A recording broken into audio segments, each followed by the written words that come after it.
to everyone watching. My name is Toni-Blaze. I'm editor-in-chief of Wonderland magazine, and I'm joined by the amazing photographer Bogdan Plakov. I mean, just looking at your journey, it's just the rise has been, I want to say quick, but also I guess it isn't quick in your eyes. It's going to be a really amazing conversation just to talk about your journey, talk about your inspirations, and this is a How to Become series, so it's just going to be very informative. So I'm going to take it over to you. How are you feeling? I'm feeling great. Thank you, Tony. Thank you to the British Fashion Council and Wonderland for having me. It's an honor. It's a pleasure.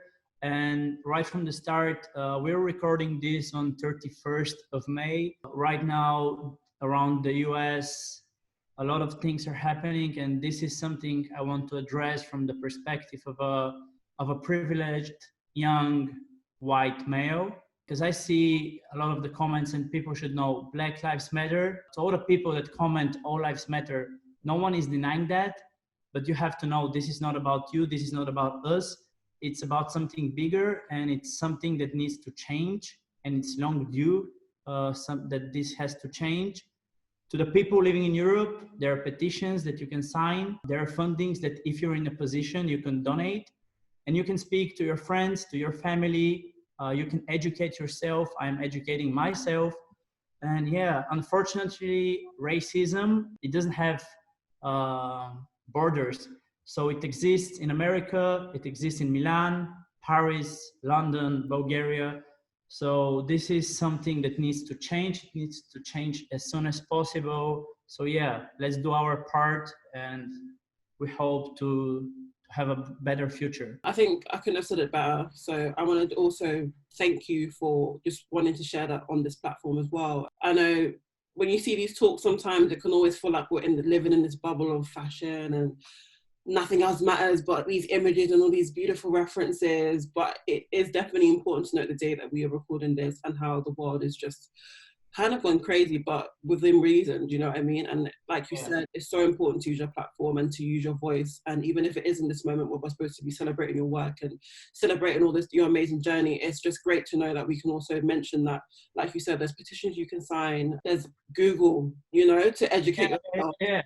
That's the very basic tool that many didn't have, you know, before internet and stuff like that. You know, if you want to learn something, if you want to learn about people of color and the struggles before and why this has turned into the riots and the looting and everything in between, Google is your best friend when it comes to that. And also, just like you said, talking to your friends who are people of color, Black people, brown people, and just letting them share their experiences. You might not know these experiences, and you might just think it's your friend and they just live their life like how you live your day to day and everything. So like, it's just it's great that we can highlight this on this platform. I want to just get into some like general questions about this time as well before we move on to like your career in photography. How have you remained like creative, and like how have you been in this like such uncertain time? Yeah, I was stuck at home alone for the past pretty much 3 months, right after the Paris Fashion Week. And first I didn't know it's gonna last that much, so I didn't really like overthink the whole thing. I was like, okay, I'll just stay at home. Let's see how it goes. I was just editing photos, going through my archive. There were other things that I had to edit and all of that. At some point I was like, everyone is speaking how during these times, one of the greatest works have been created and all of that. And I was like, oh, like nothing comes to mind for like a new project. And maybe after the second month, it hit me. So now I have like this whole idea for some new projects that I'll be working on. It's been a creative journey these 3 months. I wanted to kind of take it to the very beginning. Okay, go. Infancy of Bogdan. How was it growing up in Bulgaria? In Bulgaria is like one of the best times of my life. I still have like one of my best friends till today. I know for like 15 years. They're my homies. Every chance I get, I hang out with them. So I just had a really good like time in Bulgaria growing up. Freedom for sure. That's great to hear. And what's like, because I've never been, what's like the creative scene like there? There is a creative scene in Bulgaria. There are like great artists that have come out from Bulgaria. As I mentioned right before we started, unfortunately today, Christo Yavashev, also known as Christo and Jean-Claude, with his wife, unfortunately he passed today. But he was like one of the artists that to me as a kid, through his work, he showed me it doesn't matter where you come from, as long as your work speaks to the world. So the work he did remains for me one of the greatest pieces of art during our generation, and maybe in the whole like art world as well. So there is art scene. During socialism, a lot of teams were blocked and there was a stop. So you see that right now people are like gearing up and things are starting to happen. Yeah, it's just like a little bit harder to show your work to the world, because they're like art galleries and magazines are not something that's that common. It exists, but it's not like, you're not gonna see on a website about a gallery from Bulgaria for most of the time. But it exists. There are great artists and people are doing great work. So hopefully the world will know about them soon. Yeah.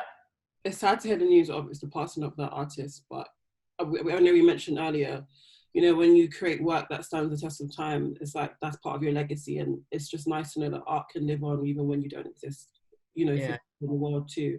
And in terms of just like your culture and your upbringing, how do you feel like that influenced your work? Oh, for sure. My whole work is inspired and it's built through the years I've been in Bulgaria.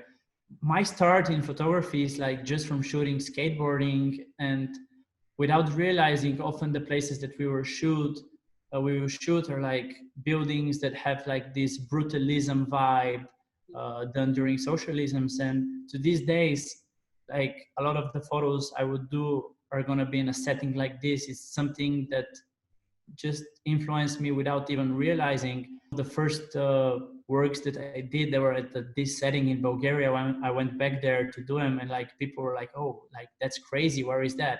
Skateboarding and architecture in Bulgaria have influenced my style and aesthetic today. And in terms of like even taking it more back before, you know, you shooting skateboarders and everything, do you remember like your earliest memory of just photography and photos in general, and just where did that love start? Yeah. So I was walking on a fence and I fell and I nearly broke my leg. So my mother had to take me to the hospital for a scanner. And the term to make a scanner in Bulgaria is the same as taking a photo. You say like, we need to take a photo of your leg. So me hearing that, I ran to the room and I grabbed a point and shoot camera. I put it in my pocket.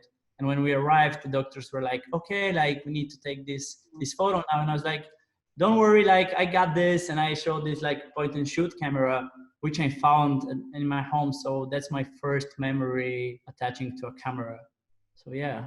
A bittersweet memory, because you literally nearly broke your leg, but then it's nice to look back on that being like you still remember it to this day. You have that amazing, you know, memory, but then you could have also went into any other medium too in terms of just the creative field. But what was it about when you know, the initial photos you started to take? What was that feeling like? What was it about that was just giving you that attraction to photography even more? I don't even know. It was just like I always have this interest to document moments. I was doing acting in Bulgaria for like 10 years. It was always this thing that I wanted to be also behind the camera. And then around 2006, there was like this big free running movement in Bulgaria. So we would just like get together and like take photos, take videos. That's how I learned how to edit videos. We were like doing these movies, and then I would start shooting my friends skateboarding, and during the winter we would snowboard and do a movie about that. And it's just like, it was something that we enjoyed doing. It was never about creating a career out of it. Very natural, just like, yeah.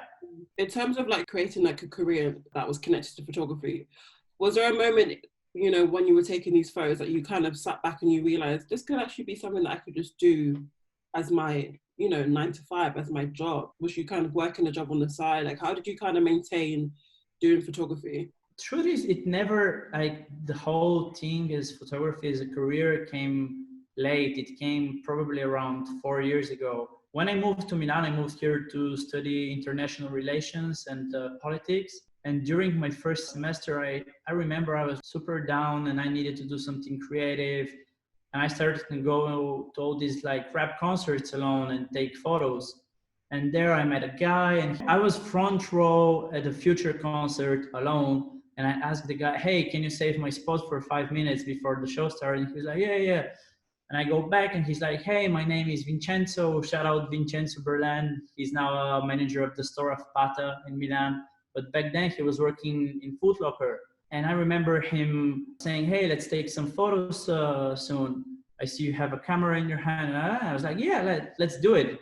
So we did these photos, and a girl that was and still a manager at the Stussy store saw the photos, and she called me and she was like, hey, we need someone to take few fast photos tomorrow at our store. Could you come? And I was like, for sure, I'm coming. So I skipped university that day, and I went, I took the photos, I ran home, and I sent the edited photos like, I don't know, 30 minutes later.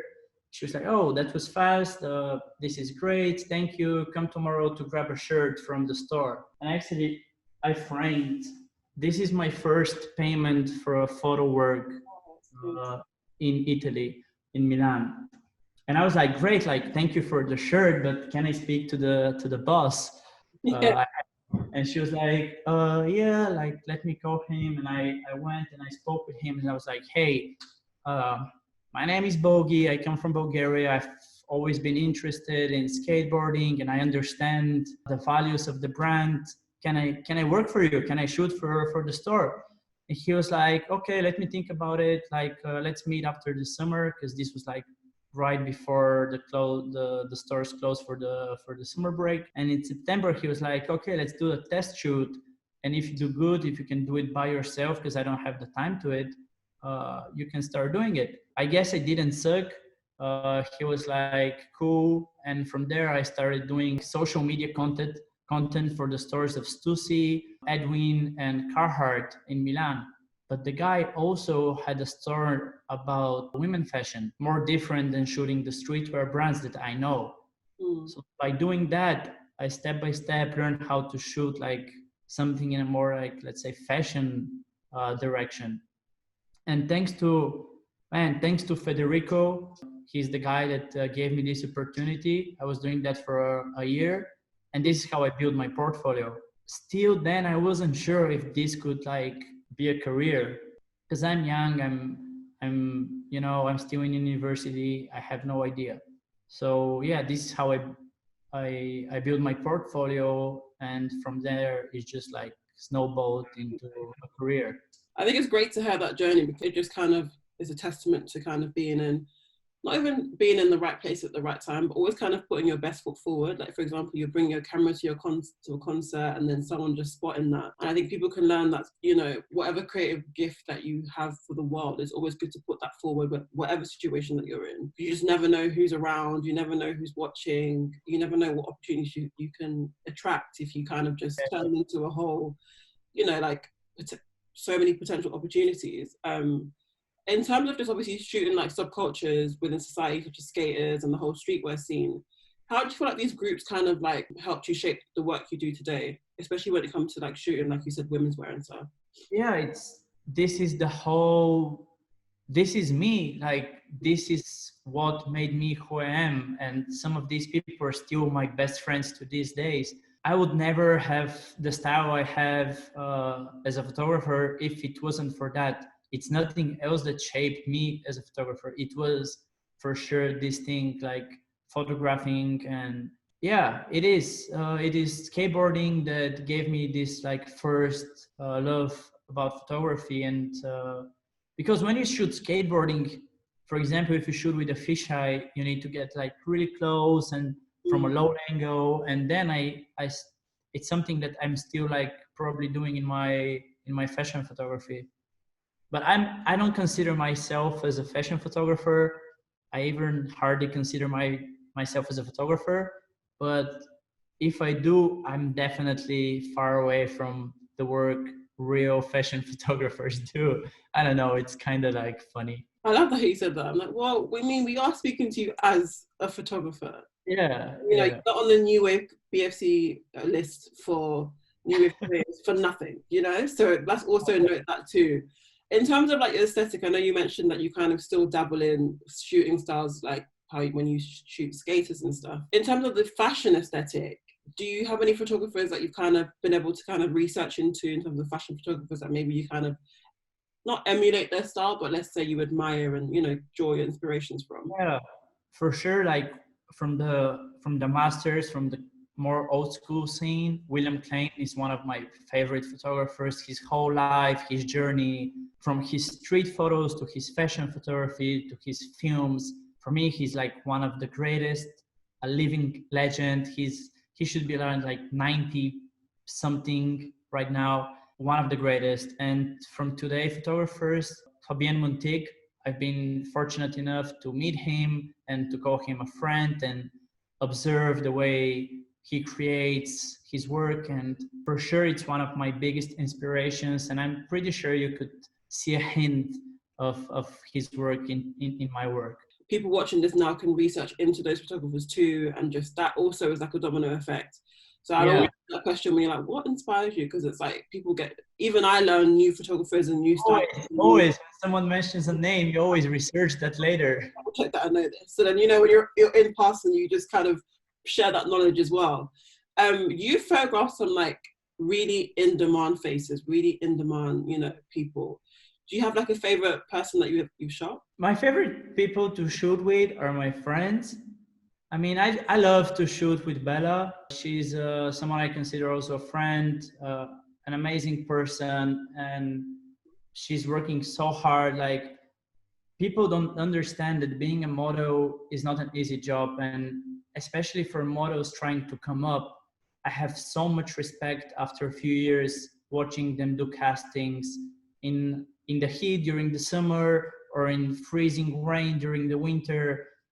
Jumping from, like, because even some of the upcoming models, you can't afford to get an Uber every casting you go, so they run around the city with a bag with their heels inside, changing from a bus to a taxi to an Uber to maybe just walk there. So I have an enormous respect for all the models trying to come up. It's extremely hard work that people think it's easy, but it's not. I'm so happy you said that because, you know, for people that aren't, in fact, actually, side note number one, we definitely stand Bella. We do love a bit of Bella Hadid. Definitely love her as well.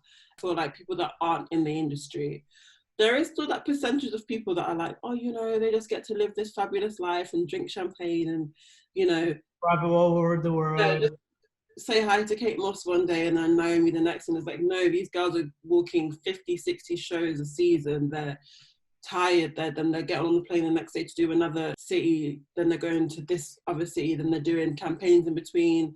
There's just so much that is involved in being a model, you know, and I think I just love that you said that, because I know that there's always this narrative of just people have perception it's all easy and like all sugar and spice, but it's really hard work.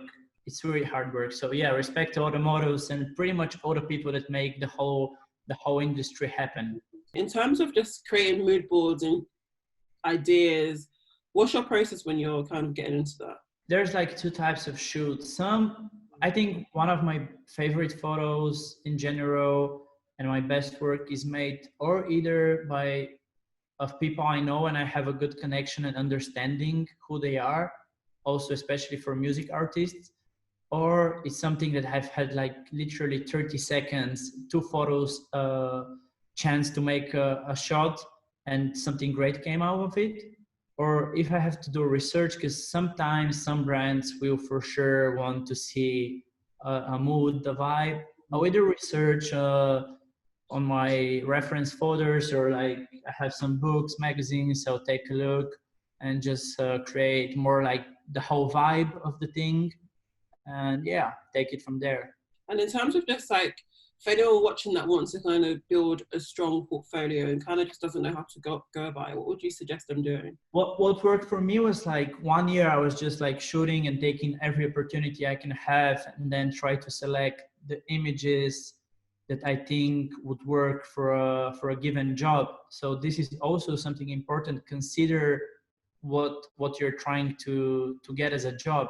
If you're trying to get into more editorial work, focus on showing your future client more of your work in that direction. Or if it's portraits, show more portraits. So yeah, pretty much know what you're aiming for and adjust in that direction.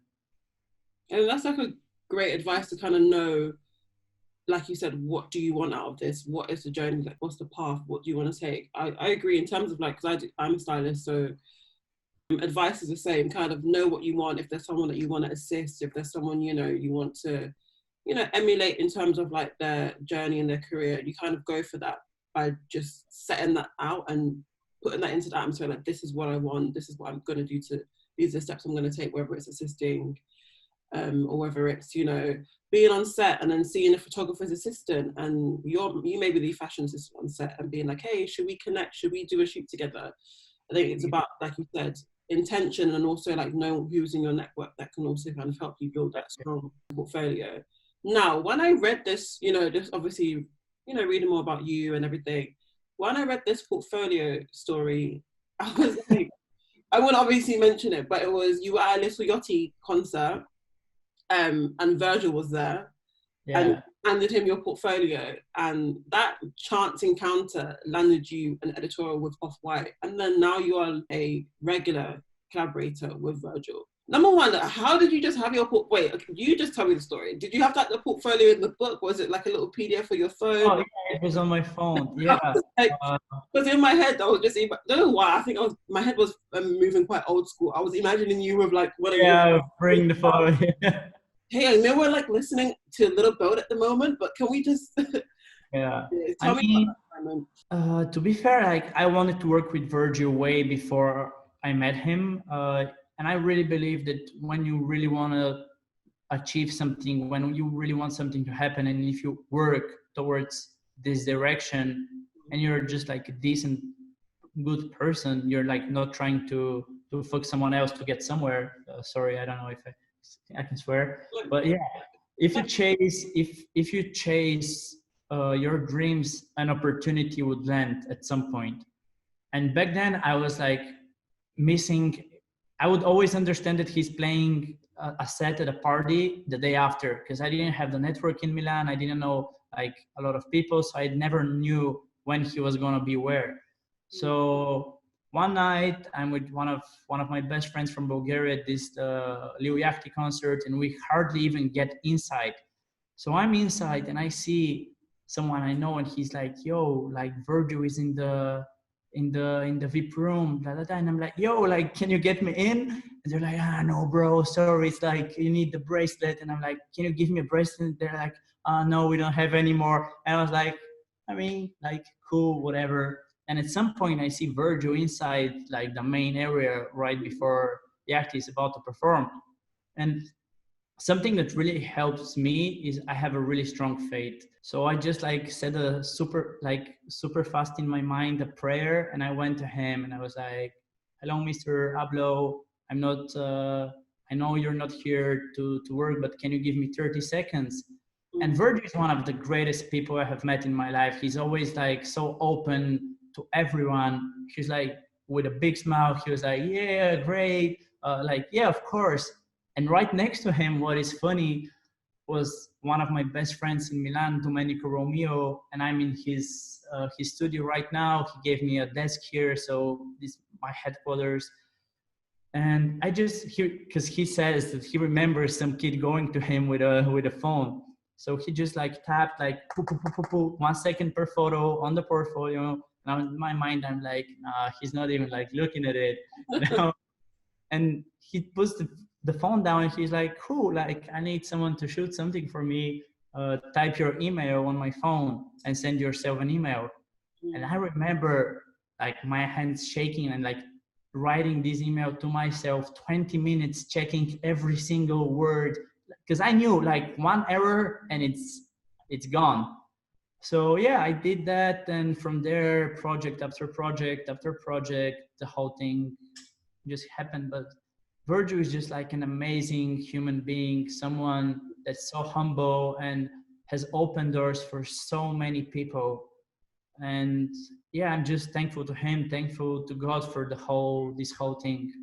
But again, like to take it a little back, my portfolio that I showed him was specifically built for him. Like I knew what images I want to show him. And then for all the young kids, because I often have like questions in the DM, how you did that and that.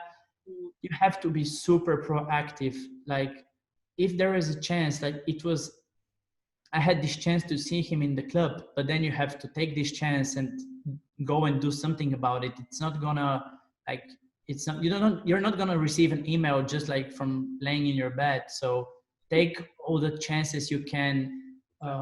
I've sent a million cold emails or cold DMs because we're in this Instagram era, and that's how I've met a lot of people too, that later you become friends with, or you build a relationship. You just need to put work out, and don't be ashamed if people don't reply or say no. Just continue doing that. I just love that story.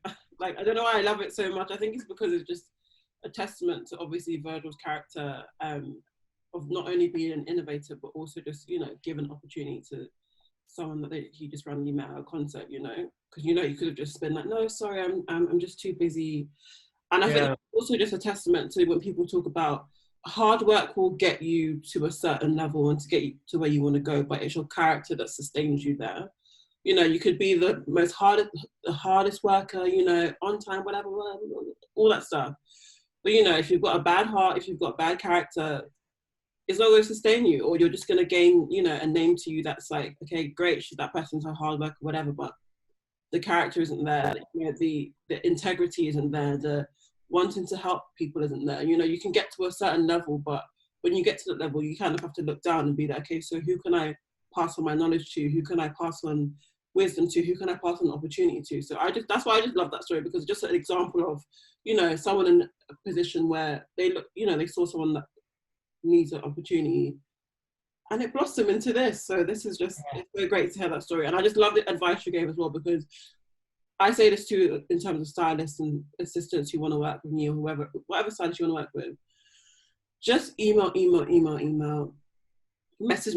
Because I tell you, most of the time, the people you're emailing and messaging, they're also super busy. They may miss your email, whatever it is. They may read it and not reply, but trust me, I've had people that have probably emailed me probably 10, 15 times. I've been like, and then I'm like, wait, let me sit down. Who is this? Because I'm like, purposely ignoring it or whatever it is. You know, you get busy, you open it, okay, I flag it, I have to get back, whatever. Then 2 weeks goes and you don't get back. But then if you get that email from that same person again, you're like, okay, now they pay attention, or else my inbox is just going to be clogged up with this same person email, and clearly they want this. So, but I just love that advice as well. So this is just, it's so great to hear that story. And I just love the advice you gave as well, because I say this too in terms of stylists and assistants who want to work with me, or whatever stylist you want to work with. Just email, messages. Because I tell you, most of the time, the people you're emailing and messaging, they're also super busy. They may miss your email, whatever it is. Work, and I totally agree with this. And also another thing that I'm still working on for myself to learn is that, listen, you may have the greatest concept, the greatest idea, but ideas only matter if you execute them. And this is something that you can see him do. Like, he's put so many collaborations, projects in different mediums, art, fashion, film, even playing music, all of this stuff. And it's just built like this huge body of work. And this is only possible if you execute your ideas. And this is something I'm guilty. I have a PDF with 20 pages of ideas, but these are all worthless until the day I put them out. So this is another thing. And just leading by example, to be humble always. No, definitely. Just few of the things. Just few of the things. No, collaboration and teamwork are so key in our industries. It's how we move forward. It's how we use our platforms, how we create timeless images, and just everything. I'm just chucking in a quick question that wasn't, you know, I didn't send it to you, but I did actually just remember this. I know you was part of the team that worked with the late Pop Smoke and Quavo video. You was part of that with Virgil, obviously. How was that to be? Because that was one of the last. It's great. I get goosebumps right now. It's last creative things we saw from him, which how was that? Oh, rest in peace. Yeah. It's crazy.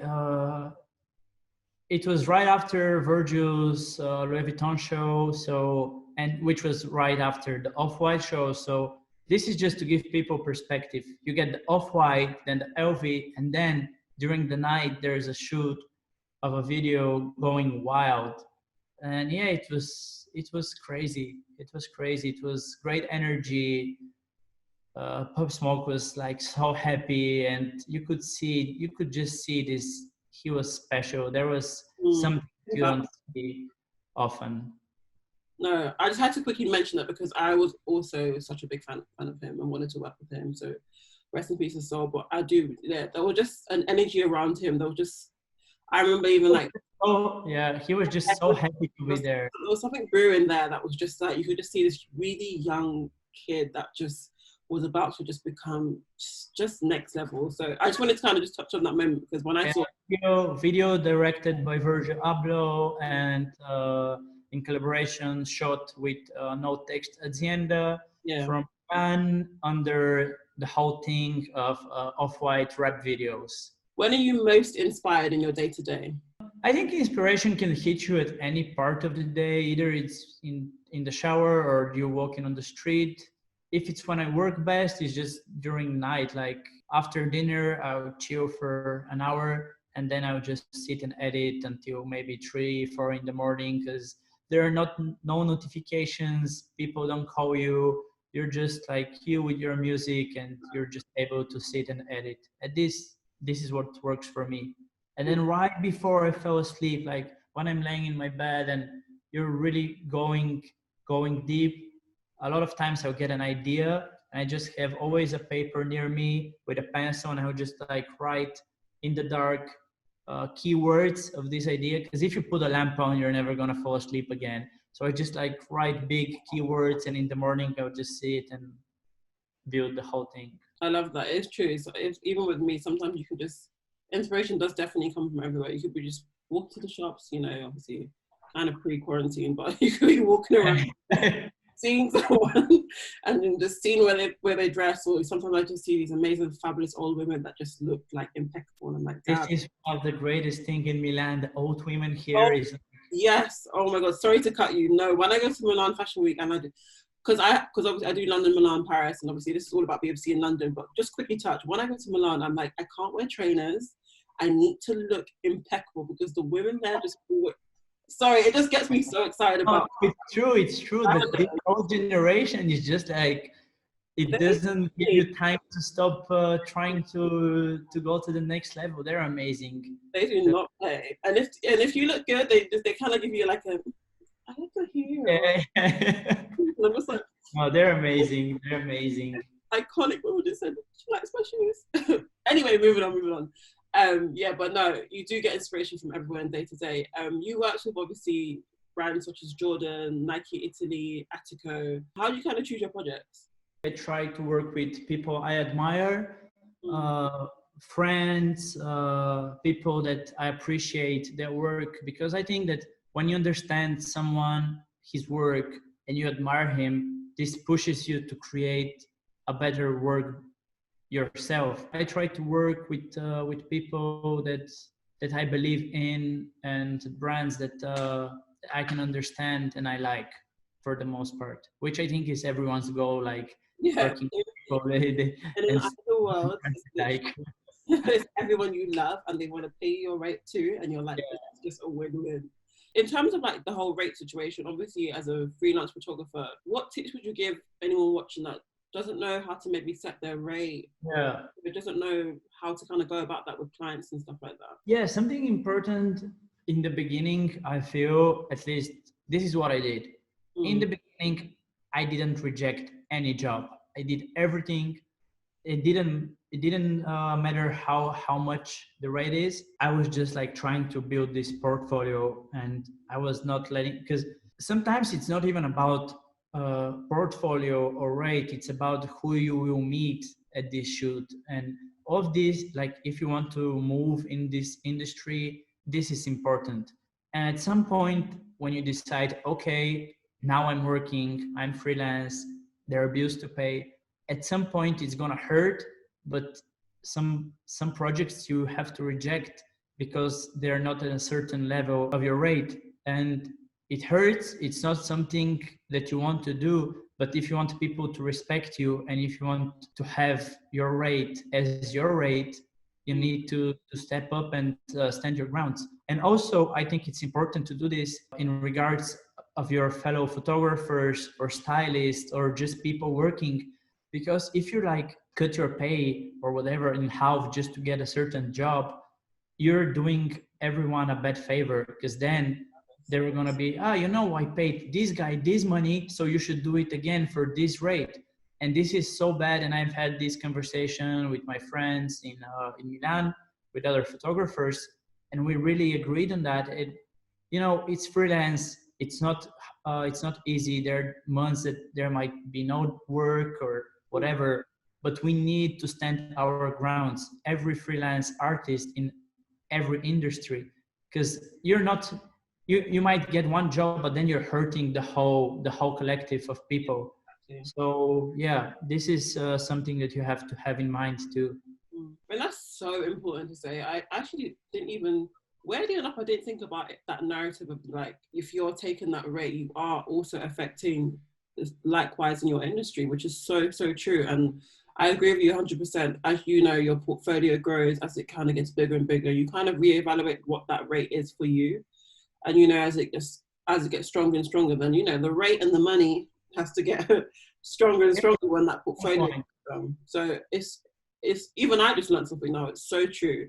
When you accept a rate, you let a client, can talk whatever and be like, yeah, like you said, someone said did it for this, and you guys are basically the same. So why don't you take it too? And it's like, no, that's an important thing to note and such an important thing to think about when setting rates and stuff. In terms of anyone watching that, maybe as a creative, as a photographer starting out, who may be on like a budget, what's the best way to start like shooting and kind of building a kit, and maybe what camera, like, you don't have to give the specifics, or you can. Yeah, what camera would you kind of be like, maybe you should try and get something like this. This is great for when you want to point and shoot and all these things like that. Listen, I've been shooting for 10 years now. And probably until just a few years ago, I was shooting with pretty much the same camera I had before. It's not about the camera, it's not about the lens. Right now, with the new iPhone, you can create great images if you have good light. It's really not about that. At some point, your gear is gonna set a limit on you, and then it's good to upgrade. But until that point, until you like perfectly know the camera you have at disposal, there are cheap cameras that do great work. Don't look for the expensive stuff. Don't look for the hyped stuff.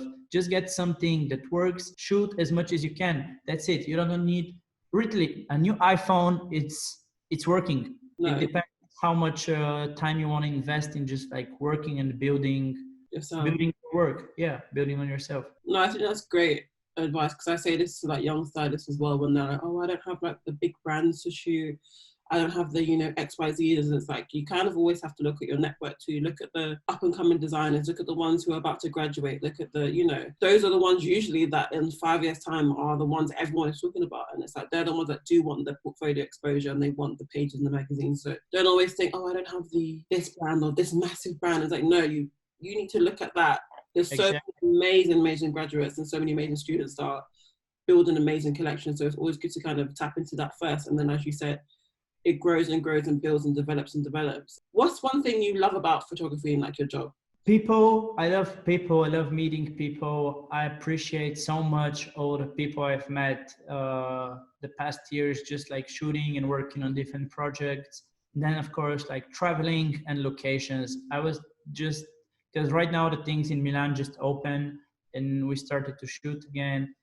And the places you see while doing this work, it's crazy. You get to enter places you might never get the chance to. So yeah, just like traveling, but most of all, I love people, meeting new people and having a good time while doing good work. It's so true. Our industry is such a like client facing, interaction based industry. And you do just meet some amazing, just the wackiest of people in this industry, and that's sometimes they're not so nice, but then also sometimes the nicest people as well. In terms of just like kind of moving it more, actually, before I move on, just really quickly, do you have like a favorite shoot to date? Like, I know you mentioned obviously your favorite face is kind of like Bella, but do you have like a favorite shoot in your mind? I'm gonna take it all poetic, and I'm gonna say my next shoot is my favorite one. Good answer, because you're like, let me not ruffle some feathers before I say I like this shoot. Someone watches it and like, I thought you said this was the best date ever. That was a good answer. Now let's kind of move it into, you know, Fashion Week. So obviously this talk is connected to the British Fashion Council, and just obviously due to the you know, unfortunate time we're in right now, obviously we can't do things like Fashion Week and all these things like that. So, you know, having all these digital fabulous conversations. Of course.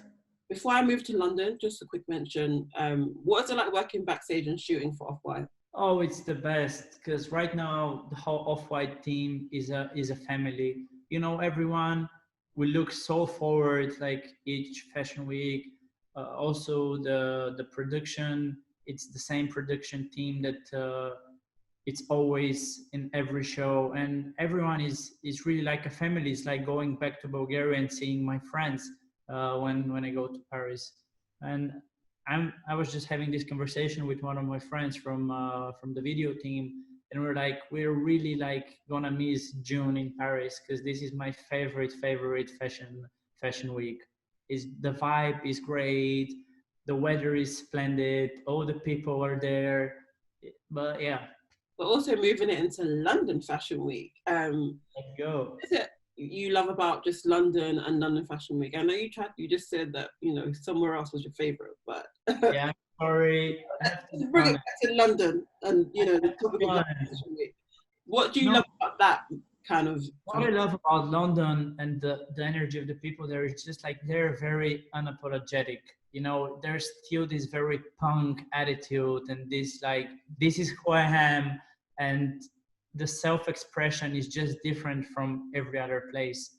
I feel if someone is from London, you know that he's from London, the way, from attitude and his styling, and it's just like always something very, very London in someone from there. That's part of style and attitude. I definitely agree. I definitely feel like London Fashion Week does feel very unapologetic, and I feel like London as a fashion week was one of the earlier fashion weeks that embraced, you know, young up and coming designers, new designers. There's always been like a platform there for them. But yeah, it's very, very like in your face, you know, it's very like, you know, you go to other cities and it's very, you know, I wouldn't even use the word classy. It's very, you know, wearable and very commercially driven. And you come to London, like, it's just these mental designs that you see and you're just like, and it's just so strong and so editorial and so like this, you probably couldn't wear this in the street, some of these designers sometimes, but you're like, you know what, when you shoot it in a shoot, when you shoot in an editorial, it just comes alive, and it's just, that's one of the reasons why I do love London Fashion Week. And it's very on time. I said this in the last talk, and I always say it's very, very on time. You do go to some shows and you're in there for a big shout out to a fellow Bulgarian, Kiko Kostadinov, doing amazing work. One of the people that really, I'm just so happy for the example he's giving young designers from Bulgaria, or like from any other country that it's not known as a fashion capital, because he's like killing it. I'm just so happy. He was nominated for 2 awards in the last British Fashion Awards. So yeah, big shout out to Kiko Kostadinov. No, Kiko is definitely amazing. I was at St. Martin's when he was at St. Martin's, and I remember him being like, because like I did fashion communication, so obviously we were the ones that kind of like played around a little bit. But then we were next to the design studios, and then you kind of peek in and you see like they were there from like opening to closing, like they would literally try and sleep there. But you would also get, you know, previews of like people like Kiko and everyone else's kind of collections, and there was so many amazing things happening and brewing at that time. So that's definitely a great shout out, because he's definitely doing some amazing stuff in London. Where do you kind of see the future of like fashion shows and like photography going? To be honest, I'm not really sure that there's going to be a big shift. Maybe some brands are going to shift, but I'm not sure. I haven't been long enough in the game to be able to give a prediction. Probably there's going to be more distance between the seats, but no idea. I hope that people could still be together, because the exchange you have with other people during these weeks it's so precious. You learn so much and you get inspired. So hopefully we could still experience all of this. No, I hope so too, because I also find that sometimes with Fashion Week, it's like friends that maybe live in like the US or LA or wherever it is, you kind of have that moment that you all kind of all come together for just this week-long extravaganza, and it'll be such a shame. I know there's all this talk of like, everything's moving digital now, like this is going to replace physical fashion shows, and I'm like, no, it can't. Like, of course, there needs to be, obviously, we have evaluations of like the way we consume fashion, the way we buy into fashion, the way we produce fashion, the strain of, you know, designing like multiple collections in a year. A lot of the collections get, you know, not you bought or whatever it is in terms of like when collections go to shops and all these things. But in terms of the fashion show, I do still love a fashion show, physical fashion show moment. You've had such a great journey and it's so lovely to speak about it. I wanted to just talk about just other creative mediums. Could you see yourself kind of doing more than just photography? Yeah, for the past few years, I've been like trying to explore different mediums. As I mentioned earlier, from 2006 free running, I've been like doing videos, and although it's not something I've been focused, it's definitely something I'm gonna do more in the future. I've been doing more creative direction, like rap albums or just like albums to my friends in Bulgaria. I have a few exhibitions in my mind that are not related to photography. So hopefully, step by step, year by year, a project is gonna come out. Yeah, for sure. I'm too young to be closed in a box of one thing. I'm gonna explore and I'm gonna have fun with it. I'm working with a friend of mine. Like, you can't really understand, but it's a prototype from a future chair that we are doing. I'm not gonna show it anymore. Oh, well, you got like of hair on the BFC Wonderland tour. Yeah, so it's gonna be like furniture or whatever. Like, I might do a candle with a friend of mine, or I can do this chair. I just want to have fun and not be closed in any boxes and mediums. I think that kind of answers like my next question. My next question was more like hopes for your career, but then I also, before you answer that, I want to say, I think it's important to always note that, like you just said, don't ever feel like you need to be in one box. You know, people used to be like, oh, you know, people used to have that kind of like, kind of tease to people that were like in their bios. They'll be like photographer, makeup artist, stylist, and why this person thinks they're everything. But now I feel like there's a shift in that kind of attitude. Now it's like, why can't you do everything? Why can't you release a candle? Why can't you be a photographer at the same time and dabble in styling maybe? If these are things that, you know, you enjoy and you love, it's so important to not ever feel boxed in. Just do whatever you want to do. You could bake. Yeah, have fun. Do what you want to do, and that's it. That's why, like, I don't put a label on myself as a photographer for two reasons. First, I have too much of a respect to photographers that have done like amazing work, and there's a long road ahead of me to be even able to say I'm a photographer with the whole meaning behind this word. And second, I just consider myself as a creative kid, and that's it. I'm gonna explore as much mediums and things that I want to, and that's it. Pretty simple. Chase your dreams and do whatever you like. Don't tell you what you should or you should not. And lastly, just for anyone watching this now that wants to be a photographer in the creative industry, any advice you would give, especially, I mean, I know we've never ever lived through a global devastating pandemic, but you know, people have hopes and dreams, and during this time these hopes and dreams may have even just kind of left their minds now because of how am I going to even do it now? What advice would you give to anyone watching that feels a bit hopeless during this time? I would say to everyone, whatever the industry, young or old, to the young ones, no, first to the old ones, you're never too old to change your life or your job or your journey. Of course, when being older, there are like all these responsibilities. You might have a family and kids, and you have to be able to provide, but you could always make a change in your life. And then to all the young ones, I would say to have faith, work hard, be patient, because this is key. Things happen and will happen, but it takes time. And then, I'm sorry for the cursing, but just fuck drugs. Don't use drugs. You don't need drugs or alcohol to be cool, to fit in a certain setting of people. I know I grew up listening to rap music. Rap music is a big part of me, has given me a lot of opportunities, both of the concerts that made me meet people here in Milan and that make this whole journey possible, where friendships made during a rap concert. But you don't need to do drugs or drink alcohol or whatever to fit in a certain place.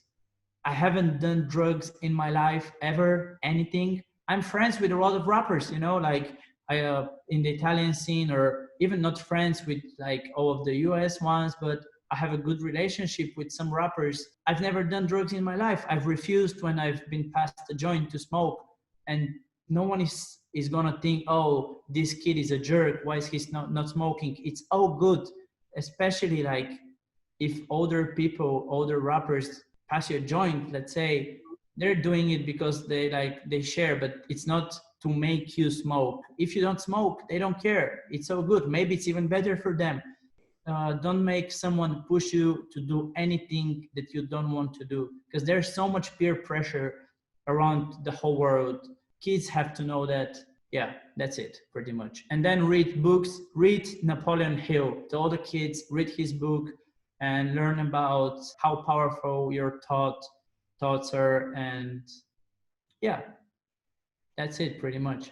That was some, Bogdan, that was some powerful advice, man. I don't even know if I've got got a reply to it, because I think it just ticked all the boxes. I think, especially in our industry, sometimes it feels like there's this peer pressure, or outside looking in, maybe parents hear stories of like substance abuse and all these things, or whatever it is, and there's this, and it's just important to note that advice that you've just said.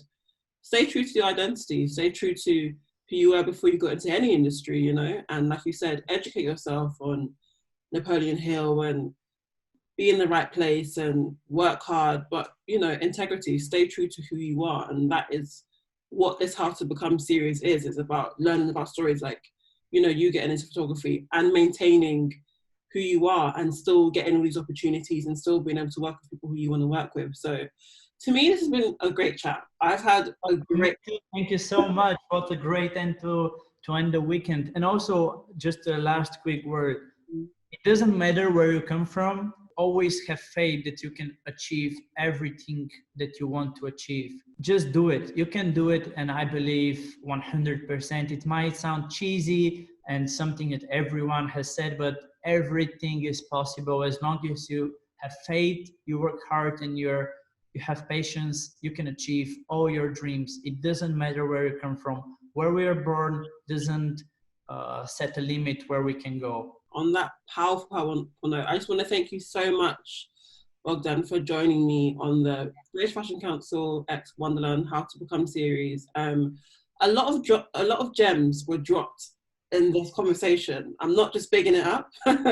I just love, you know, obviously silence is my main thing, but to be able to do these things on this platform, I just love to know that, you know, a young guy, a young girl, whoever it is, whatever, is going to watch this and gain some knowledge and feel inspired, and that just makes me happy. And I'm just gonna have a wine now and just wind down on this Sunday. So, but you know, I'm waffling now because I just had such a great time talking to you. And again, I just want to thank you so much for your time.